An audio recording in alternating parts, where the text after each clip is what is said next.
नमस्कार, आप देख रहे हैं एक्सप्रेस न्यूज भारत और मैं हूं आपके साथ मानसी। और वक्त हो गया है बड़ी खबर पर चर्चा करने का। आज दोपहर के बाद से एक बयान सुर्खियों में बड़ा वायरल होने लगा और वो बयान था रमेश बिधूड़ी का, जो कि भाजपा से प्रत्याशी है दिल्ली की कालकाजी सीट से।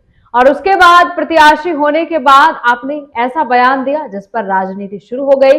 कई लोगों ने कहा यह बेहद शर्मनाक है। मेरे कुछ कहने से पहले आप ये बयान सुनिए जो रमेश बिधूड़ी ने एक जनसभा को संबोधित करते हुए दिया है। लालू ने कहा था बिहार में कि बिहार की सड़कों को मैं हेमा मालिनी जी के गालों जैसे बना दूंगा।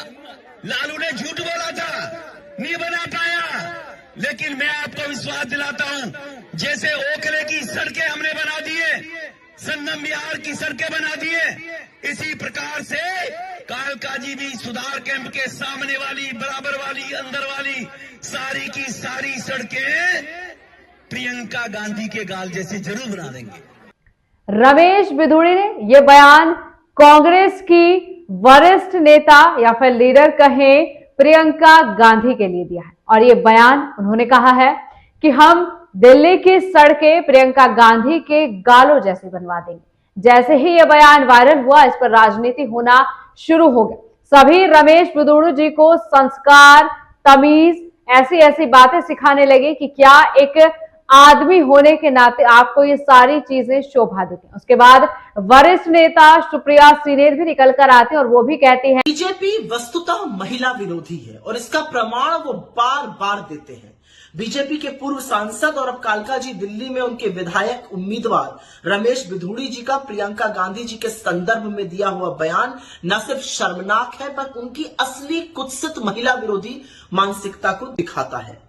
जिस आदमी ने सदन में खड़े होकर अपने साथी सांसद को गंदी गंदी गालियां दी हो और उसकी कोई सजा, उसका कोई खामियाजा ना भुगता हो, उससे क्या ही उम्मीद की जा सकती है। लेकिन क्या इस घटिया भाषा, इस घटिया बयान के लिए बीजेपी की महिला नेत्रियां, महिला बाल विकास मंत्री, बीजेपी के अध्यक्ष जेपी नड्डा और खुद प्रधानमंत्री जी कुछ बोलेंगे? असलियत तो यह है कि इस महिला विरोधी भाषा, इस महिला विरोधी सोच, इस कुत्सित मानसिकता के जनक तो खुद मोदी जी ही हैं। जब वो चुनावी सभाओं में मंच से मुजरा, मंगलसूत्र, बेटियों को कोई छीन कर ले जाएगा जैसे शब्द बोलते हैं, तो उनके नीचे वाले उन्हीं का अनुसरण करते हैं, वो और क्या बोलेंगे। लेकिन ये घटिया सोच है, ये घटिया मानसिकता है और इसके लिए न सिर्फ रमेश बिधूड़ी को बल्कि बीजेपी के शीर्ष नेतृत्व को हाथ जोड़ के माफी मांगनी चाहिए। यह सिर्फ एक महिला प्रियंका जी के अपमान का मामला नहीं है, यह आधी आबादी के अपमान का मामला। नेता सुप्रिया सीनेर भी निकल कर आते हैं और वो भी कहती हैं कि इसके जनक तो स्वयं प्रधानमंत्री नरेंद्र मोदी जी हैं, जो स्वयं मुद्रा और मंगलसूत्र आपके तोड़ दे जाएंगे। ये तमाम चीजों को लेकर बातें करते हैं, तो उसके बाद प्रत्याशी ऐसी बातें क्यों नहीं करेंगे।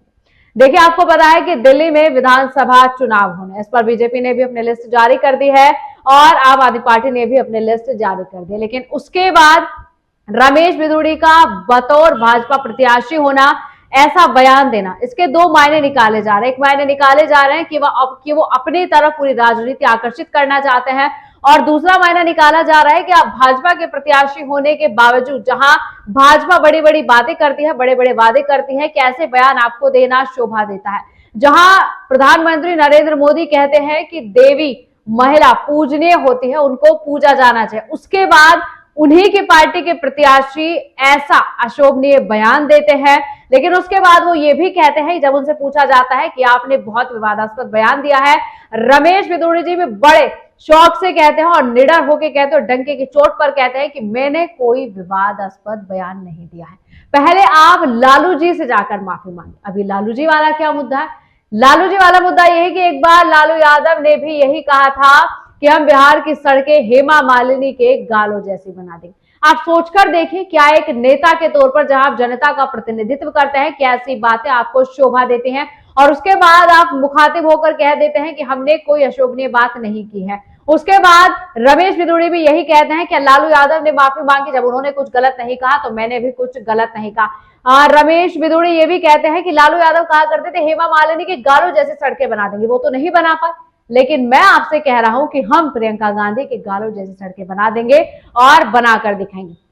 उसके बाद कई कांग्रेस के लीडर निकल कर आते हैं और इस पर बताते हैं कि उनको माफी मांगनी चाहिए, लेकिन रमेश बिधूड़ी माफी नहीं मांगते हैं। देखिए, जब चुनाव का दौर आता है तो ऐसे बयान दिए जाते हैं, जैसे लोकसभा में आपने सुना होगा कि बंटोगे तो कटोगे, ये वायरल हुआ। उसके बाद रमेश, लेकिन वो एक हद तक सही था, लेकिन सही था ये हम नहीं कह रहे, ये कई लोगों ने कहा कि हिंदू को एकजुट करने की कोशिश की गई थी, लेकिन अब महिला पर ऐसे टिप्पणी कर रहे हैं। कई महिला विरोधी भी होंगी जो निकल कर आएंगी और कई ऐसी महिला प्रत्याशी भी होंगी जो उनके सामने मैदान में उतरकर चुनाव लड़ रही होंगी।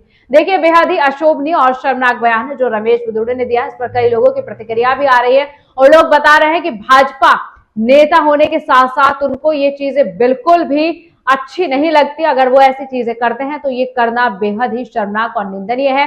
बड़ा ही गंदा बयान उन्होंने महिलाओं को लेकर दिया, इससे साफ झलकता है, इसमें बीजेपी पार्टी भी घेरे में आ जाती है। साफ झलकता है कि बीजेपी भी महिलाओं का सम्मान नहीं करती। अगर बीजेपी महिलाओं का सम्मान करती है, कहना अलग बात और करना अलग बात है।